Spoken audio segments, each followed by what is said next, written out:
নমস্কার, আমি সুদীপ্ত। রংধনু গার্ডেনে সবাইকে স্বাগত জানাই। বর্তমানে আমাদের মার্কেটে এত লেবুর জাত চলে এসেছে, এর মধ্যে নতুন বাগানিরা বুঝতেই পারে না কোনটা ছাদে করা উচিত, কোনটা করা উচিত নয়, কোনটা ভালো রেজাল্ট দিচ্ছে, কোনগুলো থেকে আমাদেরকে দূরে থাকতে হবে। সেই কারণেই আমরা দুটো ভিডিও অলরেডি এই টপিকে তৈরি করেছি। প্রথম পার্টে দেখিয়েছিলাম আমাদের ওয়েদারে যে সমস্ত লেবুর রেজাল্ট ভালো দিচ্ছে না সেই সমস্ত লেবুগুলো নিয়ে। সেকেন্ড পার্টে দেখিয়েছি যে সমস্ত কমলা লেবুগুলো আমাদের ওয়েদারে ভালো হচ্ছে, ছাদ বাগানে করা যাবে, সেই সমস্ত ভ্যারাইটিগুলো কোনগুলো সেগুলো নিয়ে। আজকের প্রতিবেদনে আমরা আলোচনা করব কোন কোন ভ্যারাইটির মাল্টা মুসম্বি লেবু আমাদের ছাদ বাগানে করা যেতে পারে। কারণ আমাদের ছাদটা তো ছোট, জায়গা তো লিমিটেড, সব জাত তো ছাদে করা যাবে না। করতে হবে যেগুলো ভালো রেজাল্ট দিচ্ছে, যেগুলো টেস্ট ইউনিক, যেগুলোর ফলন ভালো, এরকম জাতি আমরা ছাদ বাগানে করব। চলুন আজকের প্রতিবেদন শুরু করা যাক। আর ছাদ বাগানে হবে এমন কিছু মাল্টা মুসম্বির নাম আজকের প্রতিবেদনে আপনাদের সাথে শেয়ার করি।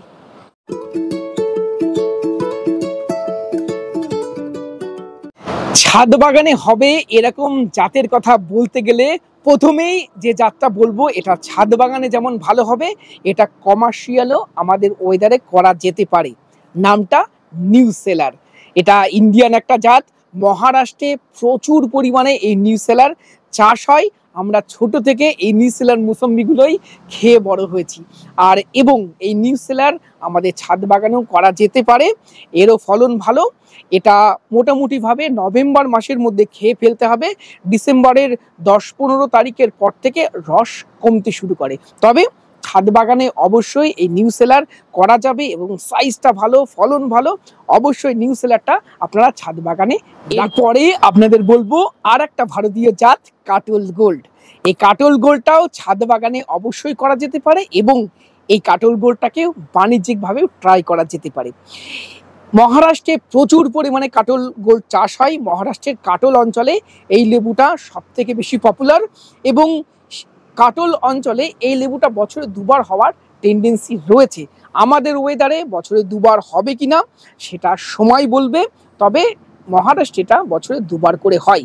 এরও সাইজ ভালো, তবে এটাকে বলবো অন্তত ডিসেম্বরের 15 তারিখের মধ্যে এটা আপনারা শেষ করে ফেলবেন। এবং কাটল গোল্ড সাইজ ভালো, খেতে ভালো, যথেষ্ট মিষ্টি, ফ্লেভার ভালো। এটা অবশ্যই আপনারা ছাদ বাগানে রাখুন। এই দুটো ভ্যারাইটি নিউ সেলার, কাটল গোল্ড অবশ্যই ছাদ বাগানে রাখতে হবে। এই জাতগুলো নিয়ে যখন আমরা শুরু করলাম তখন আর একটা ভারতীয় জাত বলি, সেটা ফুলে মুসাম্বি। ফুলে মুসাম্বিটাও অবশ্যই ছাদে করুন। এটা সাইজ নিউ সেলার বা কাটল গোল্ডের থেকেও বড় হয়। ফুলে মুসাম্বি ছাদ বাগানে করুন। এটা কিন্তু একটু আর্লি ভ্যারাইটি। এটা অক্টোবর মাস থেকে আপনারা খেতে শুরু করবেন। এটা কিন্তু ডিসেম্বর মাস আস্তে আস্তে রস শোকানোর একটু টেন্ডেন্সি থাকলেও এটা খেতে অত্যন্ত ভালো, সাইজ খুব ভালো। এটা অবশ্যই ছাদ বাগানে আপনারা রাখুন এই ফুলে মুসাম্বিটা। এরপরে আপনাদেরকে বলবো বহু পুরনো একটি ভ্যারাইটির কথা, জাফা অরেঞ্জ। জাফাটাও কিন্তু অবশ্যই ছাদ বাগানে রাখা যেতে পারে। এটাও খুব ভালো একটি সুইট অরেঞ্জের ভ্যারাইটি।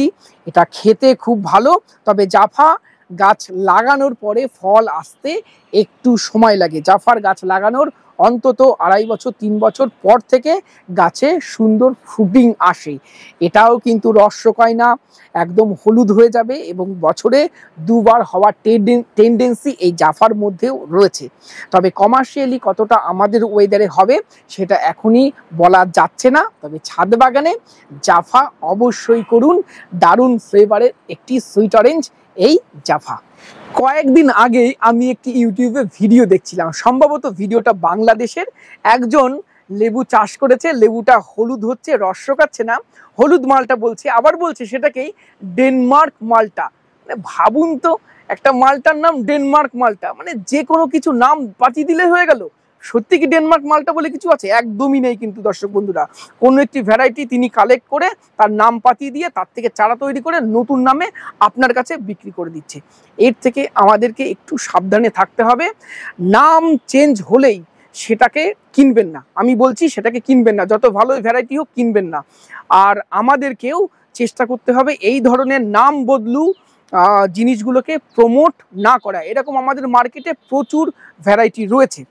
যদি আপনারা হলুদ মালটা লাগাতে চান, যদি চান রস শুকোবে না এরকম মালটা লাগাবো, তাহলে বলবো আপনারা ইন্ডিয়ান সিকি, পাঞ্জাব মালটা বা পাকিস্তানি মালটা, এই তিনটের যে কোনো একটা আপনারা লাগান।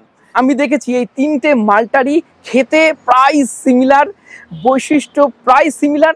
তাহলে একটা ভ্যারাইটি ছাদে রাখলেই হবে।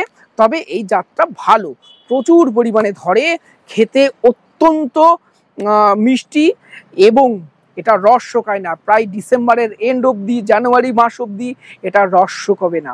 এই ধরনের ভ্যারাইটি অবশ্যই রাখুন। তবে বিভিন্ন নামে কেনার প্রয়োজন আছে বলে তো আমি মনে করি না। তবে আর একটা বিষয় বলি, আপনারা কখনোই ওই ডেনমার্ক মালটা, ওই জার্মান মালটা, চীনে মালটা, কোনোটা কেউ আবার বলে উঠবে থাই মালটা, হ্যান মালটা, ত্যান মালটা বলে কিনবেন না। কোনো জায়গার নাম অনুসারে কোনো একটা ভ্যারাইটি হয় না। কখনো শুনেছেন বাংলার আম্রপলি? কখনো শুনেছেন মহারাষ্ট্রের আম্রপলি? কখনো শুনেছেন ইউপির আম্রপলি? এমনটা হয় না। আম্রপলি আম বিভিন্ন জায়গায় চাষ হলে সেই আমটার ভ্যারাইটি কিন্তু চেঞ্জ হয়ে যায় না। ওয়েদারগত দিক থেকে হয়তো সেখানের আর ওয়েদারগত দিক থেকে আর একটা জায়গার টেস্টের কিছু বিভিন্নতা দেখা যেতে পারে, কিন্তু ভ্যারাইটি সেম থাকে, ভ্যারাইটি আলাদা হয় না। এটা মাথায় রাখবেন। এরপরে আপনাদেরকে বলবো ভ্যালেন্সিয়া সুইট অরেঞ্জের কথা। ভ্যালেন্সিয়া এই একটা গ্রুপ, এর অনেক ভেরিয়েন্ট আছে, যেমন কাটার ভ্যালেন্সিয়া, ভ্যালেন্সিয়া অলিন্ডা, লেড ভ্যালেন্সিয়া, মিডনাইট ভ্যালেন্সিয়া, এইরকম আরও অনেক ভেরিয়েন্ট আছে। ভ্যালেন্সিয়া গ্রুপটাই খুব ভালো এবং আমি যে কটা টেস্ট করেছি তার মধ্যে কাটার ভ্যালেন্সিয়া ভীষণই ভালো। আমি অনেকবার কাটার ভ্যালেন্সিয়া টেস্ট খেয়েছি, সত্যি দারুণ ফ্লেভারের এবং সাইজটা বেশ ভালো এবং রস শুকোচ্ছে না। আমি ডিসেম্বরের লাস্ট 20 তারিখেও এই কাটার ভ্যালেন্সিয়া টেস্ট করেছি। সত্যি কথা, রসের পরিমাণ যেন আরও বাড়ছে, বাইরের কালারটা আরও ভাইব্রেন্ট হচ্ছে। এটা অবশ্যই ছাদ বাগানে রাখতে হবে। কাটার ভ্যালেন্সিয়া ছাড়াও আপনারা ভ্যালেন্সিয়া অলিন্ডাটাও অবশ্যই রাখুন, দারুণ ফ্লেভারের, এটাও রস শোকায় না, বাইরের কালারটা দারুণ ভাইব্রেন্ট হয়।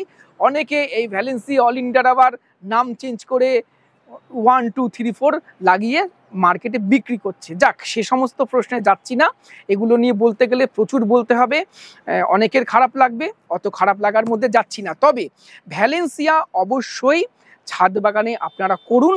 সেটা কাটার ভ্যালেন্সিয়া হতে পারে, ভ্যালেন্সিয়া অলিন্ডা হতে পারে, মিডনাইট ভ্যালেন্সিয়া দারুণ জাত, আর লেড ভ্যালেন্সিয়া। তবে লেড ভ্যালেন্সিয়া আমি এখনো পর্যন্ত খাইনি, আমাদের ওয়েদারে কতটা রেজাল্ট দিচ্ছে বলতে পারবো না। তবে আপনারা টেস্টেড ভ্যারাইটি সবসময় কিনবেন। আমি ভ্যালেন্সিয়ার মধ্যে 3টে জাত রিকমেন্ড করব, ভ্যালেন্সিয়া অলিন্ডা, কাটার ভ্যালেন্সিয়া আর মিডনাইট ভ্যালেন্সিয়া। এই 3টে জাত আমি খেয়েছি, 3টে অবশ্যই ছাদ বাগানে করা যেতে পারে। এবং ভ্যালেন্সিয়াটা কিন্তু আমাদের ইন্ডিয়াতে বহু দিন ধরে চাষ হচ্ছে। পাঞ্জাব যান বা সাউথ ইন্ডিয়াতে যান, এই ভ্যালেন্সিয়া বহুদিন ধরে আমাদের ইন্ডিয়াতে চাষ হয়ে আসে। এরপরে আপনাদের বলবো আর একটা নাম বদলু সুইট অরেঞ্জের কথা। এটা আমাদের মার্কেটে মিশরীয় মালটা বলে পরিচিত। আবার অনেকে এটাকে সাউথ আফ্রিকান মালটাও বলেন, কেউ আফ্রিকান মালটা বলেন। তবে সত্যি বলছি, কোনটা সাউথ আফ্রিকান মালটা, কোনটা মিশরীয় মালটা, দুটোর মধ্যে ডিফারেন্স কি আমি এখনো অবধি বুঝে উঠতে পারলাম না। যদি আপনাদের জানা থাকে কমেন্ট বক্সে লিখে জানাবেন। তবে একটা কথা বলি, এই মিশরীয় মালটা বলে যেটা আমাদের মার্কেটে চলছে, এটা ভালো জাত, ভীষণ মিষ্টি স্বাদের একটি সুইট অরেঞ্জের ভ্যারাইটি। এটা ছাদ বাগানে অবশ্যই করা যেতে পারে, এটারও ফলন খুব ভালো এবং আমি এই জাতটা বাণিজ্যিকভাবেও করার কথা ভাবছি। এই মিশরীয় মালটা বলে যেটা আমাদের মার্কেটে পরিচিত, এটা অবশ্যই ছাদ বাগানে করতে পারেন। তবে এর অরিজিনাল নাম কিন্তু মিশরীয় মালটা নয়, সন্ধানে রয়েছি এটার অরিজিনাল নাম কি, কারণ জাতটা খুব ভালো, এই জাতটাকে সংরক্ষণ করা উচিত আমাদেরও। তবে এর অরিজিনাল নাম অন্য কিছু। সুইট অরেঞ্জ উৎপাদনে যে সমস্ত দেশগুলো এগিয়ে রয়েছে তার মধ্যে ব্রাজিল, সাউথ আফ্রিকা, ইন্ডিয়া কিন্তু প্রথমের সারিতে থাকে। ব্রাজিলের একটি সেরা ভ্যারাইটি নাটাল, এটাও আমাদের ওয়েদারে ভালো হচ্ছে। আমাদের ভারতের রাজস্থান বলুন, পাঞ্জাবের ওই দিকটা বলুন, এখানে কিন্তু এটা চাষ হয় এবং আমাদের বাংলাতেও অনেক ছাদ বাগানে এটা ভালো রেজাল্ট দিচ্ছে। এটাও রস্যকয় না, বাইরের দিকটা একদম অরেঞ্জিশ ইয়েলো কালার হবে। এটাও ছাদ বাগানে রাখা যেতে পারে। তবে নাটালের অরিজিনাল চারা সন্ধান পাওয়াটা একটু মুশকিল। আপনারা দেখে শুনে চারা পারচেস করবেন। নাটালের অরিজিনাল চারার খোঁজ আমি পেলে অবশ্যই আপনাদের সাথেও শেয়ার করব। এর সাথে ব্রাজিলের আর একটা ভ্যারাইটির কথা বলে রাখি, সেটা হ্যামলিন। এটাও খুব ভালো একটি সুইট অরেঞ্জের জাত। এটাও ছাদ বাগানে করা যেতে পারে। এটাও একটা লেট ভ্যারাইটির সুইট অরেঞ্জের মধ্যেই পড়ে। আপনারা মোটামুটি ডিসেম্বর মাসে এটাকে হারভেস্ট করে খেতে পারবেন। এটাও বাইরের দিকটা হলুদ হয় এবং রস শোকায় না। বাংলার অনেক ছাদ বাগানে এটা ভালো রেজাল্ট দিচ্ছে। যারা সাইট্রাস নিয়ে কালচার করেন, যারা নতুন নতুন ভ্যারাইটি নিয়ে কাজ করেন, এরকম অনেক ছাদ বাগানি বন্ধুরা রয়েছেন যাদের মাধ্যমেই এই ধরনের ভালো ভালো ভ্যারাইটিগুলোর সাকসেস হওয়ার খবর শোনা যায়। তারা দারুণ কাজ করছেন। আমি তাদেরকে বলবো আরও নতুন নতুন ভ্যারাইটি নিয়ে কাজ করুন।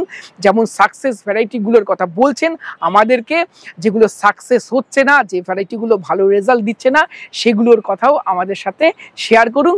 আপনাদের অভিজ্ঞতা সবার সাথে শেয়ার করুন। তাহলে নতুন বাগানিরা যেমন ভালো ভালো ভ্যারাইটিগুলো রাখবে, তেমনি খারাপ ভ্যারাইটিগুলো কিনে তাদের টাকা নষ্ট করবে না। তো দর্শক বন্ধুরা, আজকের প্রতিবেদন কেমন লাগলো কমেন্ট বক্সে লিখে জানাবেন। ভিডিওটি ভালো লাগলে একটি লাইক করবেন, নতুন হলে চ্যানেলটি সাবস্ক্রাইব করে রংধনু গার্ডেনের সাথে থাকবেন। নমস্কার, সবাই খুব ভালো থাকবেন।